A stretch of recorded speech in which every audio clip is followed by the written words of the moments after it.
जहां एक तरफ भारत ने बांग्लादेश को क्यों ऑफर कर दिया $500 मिलियन का सॉफ्ट लोन, और इससे सबसे ज्यादा क्यों बौखला रहा है तुर्की को काउंटर करने के लिए भारत ने इतने बड़े रकम की दाव तो खेली, लेकिन इस दाव में भारत ने अपनी चालाकी भी दिखाई। आखिर क्या है मामला? तो वहीं दूसरी तरफ आखिरकार अमेरिका ने प्रतिबंध लगाया और भारत को दे दी है चेतावनी। इसके अलावा बहुत कुछ, आइए जानते हैं इन खबरों को विस्तार से। ये जो इलाका है, इस इलाके में बांग्लादेश रणनीतिक रूप से बेहद महत्वपूर्ण है। वैसे आपको बता दें, आजकल बांग्लादेश में कई इस तरीके के कट्टरपंथी ग्रुप बन गए हैं जो भारत के खिलाफ सोचते हैं और भारत के खिलाफ चलते हैं। पर ये भी बहुत बड़ी बात है कि बांग्लादेश से अभी भी हमारे रिश्ते काफी अच्छे रहे हैं और बांग्लादेश रणनीतिक रूप से इतना महत्वपूर्ण है कि भारत तुरंत इससे कोई पंगे इस तरीके का नहीं लेना चाहेगा। भारत यही कोशिश करेगा कि इसके साथ रिश्ते अच्छे बने रहे। कम से कम ये पड़ोसी बांग्लादेश हो, श्रीलंका हो, ये हमेशा भारत के साथ खड़ा रहे, भारत के खिलाफ खड़ा न रहे, क्योंकि चीन इनका इस्तेमाल भारत के खिलाफ करने के लिए बिल्कुल तैयार खड़ा है। अब भारत है जिसको मौका नहीं देना है और भारत उसी हिसाब से चल रहा है। अब हाल में आप देखेंगे कि वो तुर्की जिसने 1971 में जब बांग्लादेश का दमन कर रहा था पाकिस्तान और पूरा अत्याचार मचा रखा था, तब उसी तुर्की ने पाकिस्तान को पूरे हथियार मुहैया कराए थे, हथियारों की कमी नहीं होने दी थी। एक तरह से कहें तो तुर्की ने बांग्लादेश के दमन में पूरा साथ दिया था पाकिस्तान को। पर देखिए, समय बदला और तुर्की अब बहुत ज्यादा निवेश कर रहा है और व्यापार कर रहा है बांग्लादेश के साथ, तो बिना सोचे समझे नहीं कर रहा है। ये भी उसकी रणनीति का हिस्सा है। बांग्लादेश और तुर्की के बीच डिफेंस को लेकर बड़े बड़े पैक्ट साइन हुए हैं और तुर्की ने अपने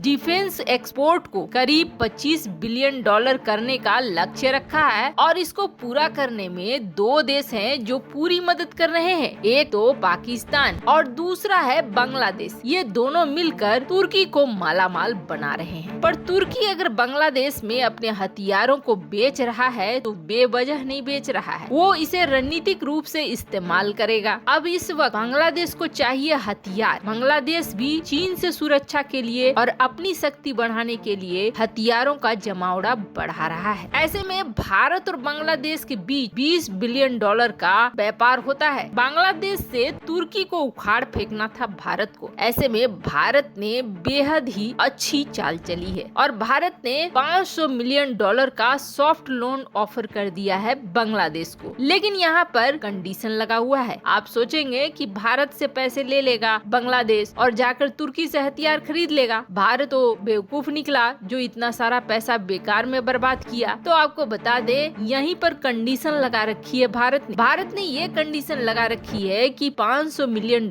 का ये सॉफ्ट लोन आप ले सकते हैं हथियारों की खरीद के लिए, लेकिन जो भी हथियार इस पैसे से आप खरीदेंगे वो आपको भारत से ही खरीदना होगा। तो वहीं दूसरी तरफ एक और ऑफर दिया है कि अगर किसी हथियार का निर्माण करना है तो हम जॉइंट प्रोडक्शन के तहत हथियारों का निर्माण कर सकते हैं। अब बांग्लादेश इस ऑफर को मानने के लिए पूरी तरीके से तैयार है। अब आप ये सोचेंगे कि भारत ने इतना बड़ा दाव खेला है तो आखिर किस लिए खेला है? पहली बात ये है कि भारत का ऑफर तुर्की के ऑफर पर भारी पड़ रहा है। तुर्की को इस देश से निकालने में भारत को मदद मिलेगी, तो वहीं भारत के हथियार रहेंगे तो ये भविष्य के लिए ज्यादा अच्छा होगा। एक तरफ जहां दोनों देशों के बीच संबंध भी अच्छे होंगे तो वहीं कंट्रोल करना भी आसान होगा। तो वहीं दूसरी तरफ आखिरकार अमेरिका ने भारत को चेतावनी दे दी है। अब ये तो संभव था कि रूस से जैसे ही S-400 खरीदेगा भारत, वैसे भारत पर प्रतिबंध लग सकते हैं। अब इसके लिए उथल पुथल भी मच गई। भारत को समझाने की कोशिश भी किया अमेरिका ने कि आप S-400 न लो, पर भारत नहीं माना और भारत ने रूस के साथ अपनी दोस्ती दिखलाते हुए S-400 खरीद लिया। हालांकि अमेरिकी संसद में कई तरह के बिल आए। अमेरिकी सांसद ये कहने लगे कि भारत के साथ रिश्तों को खराब करना अमेरिका के लिए सही नहीं है। अमेरिका अगर ऐसा कुछ करता है तो चीन के प्रति जो अमेरिका मदद चाहता है भारत से, वो नहीं मिलेगा। पर अब भारत ने S-400 खरीद भी लिया है और अमेरिका के पास ऑप्शन है कि अमेरिका क्या करता है। क्या अमेरिका काटसा प्रतिबंध को लगाता है? तो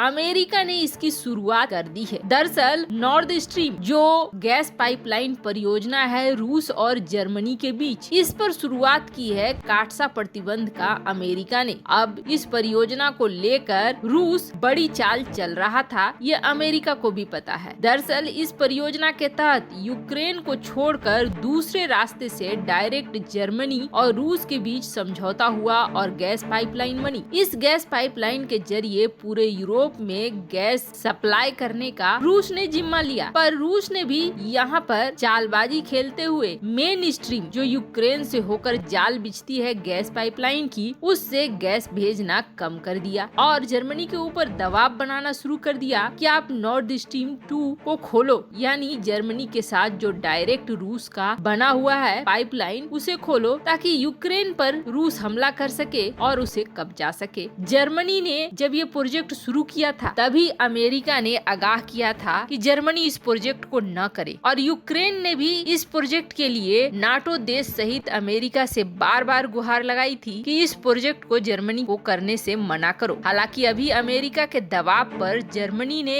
इस गैस पाइपलाइन परियोजना को एक्टिवेट नहीं किया है, लेकिन इस परियोजना की वजह से अब अमेरिका बहुत गुस्से में है। अमेरिका ने काटसा प्रतिबंधों को लगाना शुरू कर दिया है इस पाइपलाइन परियोजना पर। वैसे जो कड़े और कठोर प्रतिबंध हैं, वो लगाए गए हैं रूस की कंपनियों पर और रूस के सेक्टर में ज्यादा जिन कंपनियों ने हिस्सा लिया, जिन कर्मचारियों ने हिस्सा लिया उन पर भी, और जर्मनी के ऊपर भी लगाया गया है। जर्मनी के ऊपर हालांकि ये माना जा रहा है कि जो प्रतिबंध लगाए गए हैं उनका बहुत बड़ा असर नहीं होगा। जर्मनी को बचाते हुए रूस पर बहुत ज्यादा प्रतिबंध लगा दिया है अमेरिका ने। अब ऐसे में भारत के लिए टेंशन बढ़ गई है कि जब जर्मनी पर प्रतिबंध लगा सकता है अमेरिका, तो क्या भारत को प्रतिबंधित नहीं करेगा? काटसा लगाने की मांग अमेरिका में कुछ सांसद कर रहे हैं तो कुछ नहीं कर रहे हैं, यानी भारत पे ऊपर काटसा न लगाया जाए इसके भी समर्थक हैं तो लगाया जाए उसके भी समर्थक हैं। के बीच में अब अमेरिकी सरकार पर प्रश्न ये उठ रहा है कि क्या ये लगा पाएंगे प्रतिबंध। तो आपको बता दें, हो सकता है बाइडेन सरकार भारत पर भी प्रतिबंध लगाए, लेकिन ये निश्चित है कि ये प्रतिबंध उतने कड़े नहीं होंगे जितने कड़े बाकी देशों को लगाए गए हैं। जिस तरीके से जर्मनी को बचाते हुए रूस के ऊपर ज्यादा प्रतिबंध लगाया गया है, वैसा ही कुछ भारत के साथ हो सकता है। वैसे आपको क्या लगता है, क्या भारत पर अमेरिका प्रतिबंध लगाएगा और क्या भारत बांग्लादेश को जो $500 मिलियन का सॉफ्ट लोन दे रहा है वो सही है? कमेंट कर अपनी राय जरूर बताएं। जल्द मिलते हैं अगले वीडियो में नई